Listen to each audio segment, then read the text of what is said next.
Hi అండి. Navratri special అని చెప్పి ఈరోజు పాయసం చేశాను. నేను ముందుగా ఒక కప్పు బియ్యం తీసుకొని నానబెట్టేసుకొని అందులోనే ఒక 2 టేబుల్ స్పూన్ల శనగపప్పు కూడా వేసి నానబెట్టుకున్నాను. దాంట్లోకి వచ్చేసి ఒక 2 కప్పుల పాలు, ఒక కప్పు నీళ్లు పోసి ఉడకబెట్టుకోవాలి.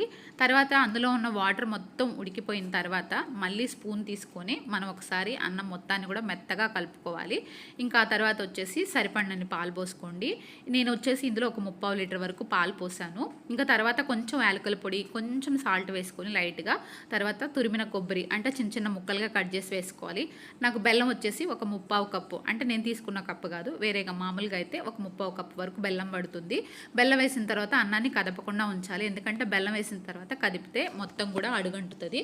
ఇంకా ఫైనల్గా లాస్ట్కి వచ్చేసి మనం డ్రై ఫ్రూట్స్ అన్నిటిని కూడా నెయ్యిలో ఒకసారి ఫ్రై చేసుకొని డ్రై ఫ్రూట్స్తో స్ప్రింకిల్ చేసుకున్నట్టయితే అన్నం రెడీ అయిపోతుంది, పాయసం అన్నం. తర్వాత వేరొక బౌల్లో తీసుకొని సర్వ్ చేసుకొని మంచిగా వేడివేడిగా నెయ్యి వేసుకొని తింటే చాలా బాగుంటుంది. ఒకసారి ట్రై